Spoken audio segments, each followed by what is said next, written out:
Episode 3 of The Boys Season 5 builds directly on everything that has been set up so far, but instead of focusing on one clear objective, it splits the story into multiple directions. On one side, the boys are trying to find Compound V1 before Homelander gets to it. On the other side, Homelander is trying to secure his future by becoming something more than what he currently is. And in the middle of all this is Ryan, who is slowly being forced to choose what kind of person he's going to become. The episode opens with Ryan in an abandoned mansion, casually taking out trained soldiers who clearly underestimated him. The scene is quick, but it says a lot. Ryan is no longer the confused kid we saw before. He's powerful, controlled, and dangerous, even if he doesn't fully understand what he's doing. The fact that the soldiers were misinformed about the location being a CIA site is important. It suggests manipulation from somewhere behind the scenes. Someone is feeding information, moving pieces around, and testing reactions. Ryan isn't just hiding, he's being pushed into situations. This connects to the bigger theme of the episode. Everyone is being influenced by something larger than themselves. When Homelander publicly declares that Soldier Boy is his father, it's not just a reveal, it is a statement about identity. He's trying to anchor himself to something older and stronger, as if that will make him more legitimate. But Soldier Boy rejecting him completely flips that idea. Instead of validating Homelander, Soldier Boy calls him a weak version of what he represents. This moment is important because it breaks the illusion Homelander has built about himself. He sees himself as the peak of power, but Soldier Boy sees him as a flawed product. The introduction of Compound V1 explains why. Soldier Boy comes from a version of power that is pure and stable, while Homelander is a modified version. This creates a hierarchy where Homelander is no longer at the top, at least in his own mind. That insecurity is what drives most of his actions in this episode. The discovery that Soldier Boy is functionally immortal shifts the stakes completely. For Homelander, this creates a new goal. He doesn't just want control anymore, he wants permanence. This introduces a key idea. What's more important, living forever or being remembered? Homelander believes he needs both, but the episode slowly shows that he might lose both if he keeps going the way he is. His obsession with Compound V1 is not just about survival. It's about fear. For the first time, he's facing the idea that he might not last forever. Within the boys, there is a clear divide in thinking. Billy Butcher wants to act immediately and use the virus on Homelander. Starlight and Hughie want to focus on securing Compound V1 first. This conflict represents two different approaches. Butcher is driven by urgency and emotion. He wants to end things quickly, even if the plan is risky. Annie and Hughie are thinking more long-term. They understand that rushing could make things worse. This tension shows how difficult it is to fight something as big as Vought. Even when everyone agrees on the goal, they can't agree on how to reach it. Stan Edgar plays a crucial role in this episode. At first, it seems like he is helping the boys out of necessity. But as the episode progresses, it becomes clear that he has his own plan. Stan doesn't want to destroy the system. He wants to rebuild it in a way that benefits him. His idea of training younger supes like Maverick is not about giving them a better future. It's about shaping them into controlled versions of what the Seven used to be. He believes that chaos can be fixed with better management, not by removing the system entirely. This creates a strong contrast with Mother's Milk. Wants to protect the next generation from becoming weapons. Stan wants to refine those weapons.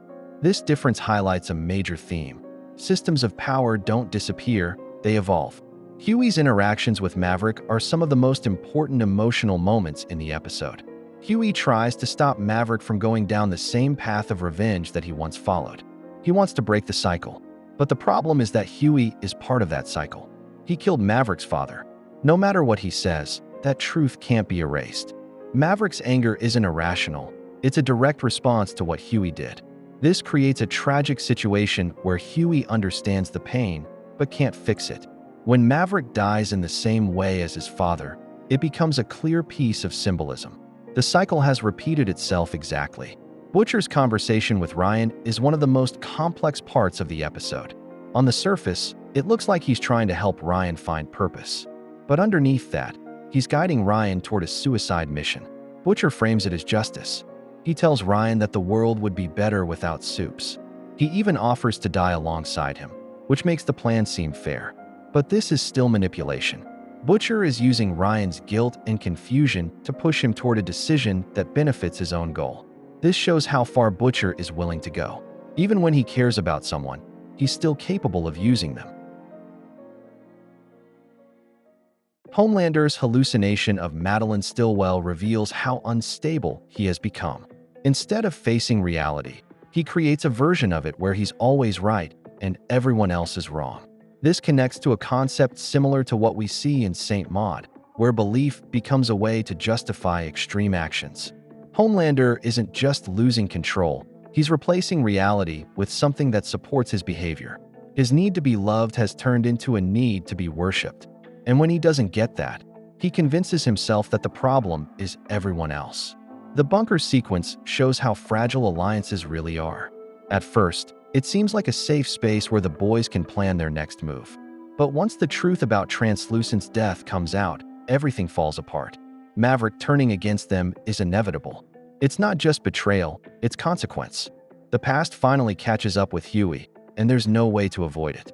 At the same time, Stan tries to escape and sacrifice everyone else, which confirms MM's suspicions.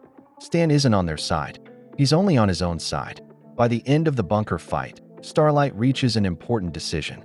After thinking Hughie is dead, she realizes how much her connection to him affects her actions. Her choice to leave isn't about abandoning him. It's about separating herself from the constant fear and emotional weight that comes with being close to him in this situation. This marks a shift in her character. She's no longer just part of the boys. She's starting to act independently, possibly moving toward a larger resistance. The final scene between Homelander and Ryan brings everything together. Homelander talks about legacy, trying to position himself as something permanent and untouchable. But Ryan cuts through that by confronting him with the truth about Becca. This moment changes everything. For Ryan, it removes any remaining doubt about who Homelander is. For Homelander, it forces him to face something he can't control: rejection from his own son. The fight that follows is brutal, but what matters most is that Homelander doesn't kill Ryan. This decision is important because it shows hesitation.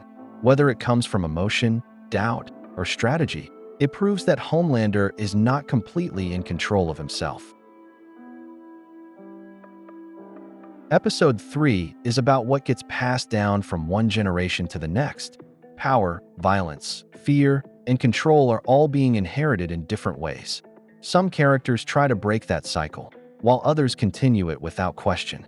The episode leaves us with a clear idea: you cannot build a future without dealing with the past. Make sure to like and subscribe if you enjoyed this video, and I will see you in the next one.